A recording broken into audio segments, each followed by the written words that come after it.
2019년 상반기 거래량, 2020년 상반기 거래량, 서울 안에서 아파트 거래량 언제가 더 많을 것 같아요? 작년이랑 올해.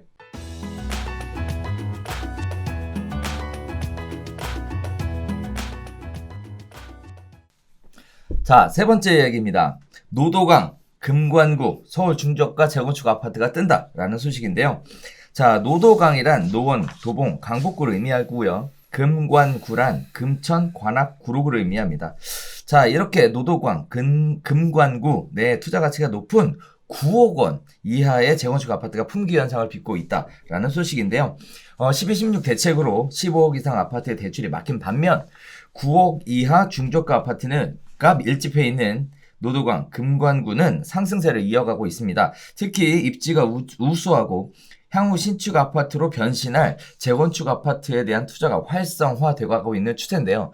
강남권 한강변의 재건축 단지의 경우 가격 부담이 큰 데다가 자금 조달 계획서, 대출 규제 강화로 문턱이 높아진 반면에 외곽 지역의 재건축 단지는 가격 부담도 덜하고 비교적 규제도 약하고 네, 그래서 키 맞추기 현상이 늘어나고 있다. 뭐 이런 식의 기사가 있습니다. 자, 여기서 포인트는 뭐냐면 일단 키 맞추기가 뭐예요, 부장님? 그러니까 뭐 우리 항상 얘기하는 풍선 효과처럼 이제 대출 규제에 따라서 고가 주택들의 수요가 제한되잖아요. 근데 규제가 여전히 있지 않은 조금 약간 좀 더 적은 금액대 주택들 같은 경우는 대출이 나오니까 규제가 덜 하니까 매수하는 데 있어서도 규제가 덜 하니까 수요층들이 글로 움직이면서 거래량이 되게 많이 늘었고 거래량이 늘면서 또 올라간 호가들도 매수자들이 받아주면서 거래를 하면서 키 맞추기 한다. 그러니까 가격이 그거에 맞춰서 올라가고 있다. 이제 그런 얘기를 하고 있는 것 같아요. 그렇죠. 이게 저도 되게 놀랐는데 2019년 상반기 거래량, 2020년 상반기 거래량, 서울 안에서 아파트 거래량 언제가 더 많을 것 같아요? 작년이랑 올해. 작년이 많지 않을까요? 작년이 훨씬 많을 것 같은데 올해가 훨씬 많아요. 그래요? 네, 훨씬 많아요. 왜 그렇죠? 네. 그래서 이게 뭘까? 근데 생각해보면 코로나19에 따른 어떤 영향이 본격적으로 나타난 거래량 급감이 나타났던 건 3월 말, 4월 달 이제 뭐 한 달, 두 달 뭐 요 정도잖아요.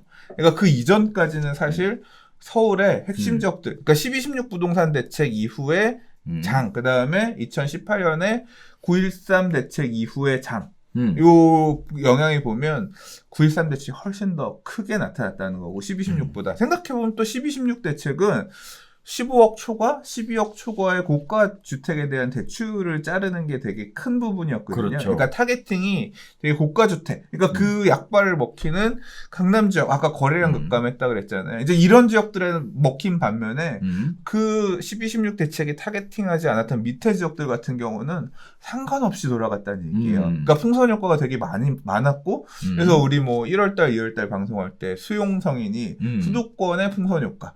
동시에 그 당시에 서울의 아까 노동강, 금관구, 노원구, 도봉, 강북구, 금천구, 관악구, 구로구 그러니까 좀 중저가 주택들이 많이 배치되어 있는 아파트들이 있는 이들 지역 같은 경우는 거래량이 많았다는 얘기인 거죠. 그래서 뭐 강북구 이런 데 같은 경우도 보면 올 1, 2, 3월, 4월 달까지 거래량이 엄청 많더라고요. 이제 그런 부분들이 나타났었다. 12.16 대책보다 9.13 대책의 약발이 더 컸었다. 이제 그런 부분들을 좀 이제 지금 와서 보니까 설명해주는 그런 데이터들이 아닌가 싶습니다. 자, 일단 재건축 아파트는 한편으로 보면 실수요 개념의 아파트 단지가 아니라 이제 투자 개념의 아파트라고 볼 수도 있을 것 같은데요. 그럼 아직 투자에 대한 관심이 살아있다. 이렇게 봐도 괜찮을까요? 근데 이 기사는 재건축을 타겟팅이라고 했는데 네네. 이 지금 말씀하신 이 해당 지역의 재건축 대상 단지들이 얼마나 있는지 모르겠어요. 그냥 저는 이걸 재건축이라고 딱 얘기하기보다는 그 지역의 아파트 거래량이 좀 많이 늘었다 이렇게 보는 게 맞지 않을까 싶어요. 여기는 없지만 내용을 좀 보면 재건축이 될 가능성이 높은 아파트를 얘기하죠. 그러니까 이게 왜냐하면 이게 서울의 아파트를 보면 약간 좀 기사가 그런 게 서울은 재건축 대상 아파트가 예상보다 이렇게 많지 않아요. 그렇죠. 왜 그러냐면 아파트를 80년대에 지었냐 90년대에 지었냐에 따라서 재건축 가능성이 전혀 다르거든요. 80년대는 아파트를 막 처음 짓기 시작한 거예요. 60년대 후반부터 아파트 접어가지고 70년대에는 막 이제 새로 개발하던 지역 그러니까 도시를 깐다고 도시계획을 다시 하면서 모래사장 위에다가 아파트 짓고, 뭐 예를 들자면 동부 이촌동이나 여의도나 이런 지역에 이제 강남 개발하면서 아파트를 막 지을 때 지었던 데들이 그때는 이제 제한적인 기술이 그렇게 좋지 않으니까 5층으로 저층으로 아파트 짓고 해서 이렇게 지었지. 그래서 이제 그 시절의 아파트들은 지금 재건축이 됐잖아요. 그렇죠. 근데 90년대는 뭘 기억하셔야 되냐면 주택이 되게 부족했던 시절이에요. 그래서 90년대 신도시 졌잖아요. 80년대 올림픽 하면서 우리나라 경제가 엄청나게 성장하니까 뭘 했냐면 그리고 이제 서울이 개발되니까 지방에 있던 사람들이 다 서울로 올라왔단 말이야. 서울은 주택이 너무 부족하고 그래서 그 당시에 산동네에다가 무허가 주택들도 많이 짓고 이제 그러면서 이제 주택난이 되게 심각하고 그러니까 80년대에 그 문제 후반에 그 문제를 해결하기 위해서 90년대에 신도시도 발표했고 또 뭘 했냐면 90년대 서울의 아파트를 지을 때는 그러니까 90년대 서울의 아파트를 지은 지역들이 강북의 여러 지역들의 이제 아파트들을 조금씩 짓기 시작했는데 그래서 강북 지역에 90년대 아파트들이 많거든요. 근데 그 당시에는 기술이 많이 좋아졌잖아요. 그렇죠. 그러니까 용적률이 높아. 90년대 중후반 막 중반 오면서 지은 아파트들 같은 경우는 용적률 400%짜리들도 많아요. 이런 애들은 재건축하기가 쉽지 않아요. 지금은 3종 일반 주거적 아파트 지을 때 300%밖에 용적률 못 짓는데 350% 지은 애가 재건축해서 350% 다 지을 수 없거든요. 나 지금 30평인데 재건축하면 20평으로 줄어들어야 되는 거야. 일반 분양도 하나도 없고. 그래서 물리적으로 90년대 아파트는 재건축이 되기 힘든 애들도 상당히 많거든요. 사업 요인이 안 만들어지는, 그러니까 리모델링이나 다른 고쳐 쓰는 방식으로 정비를 해야 되는 이제 그런 아파트들이 많아요.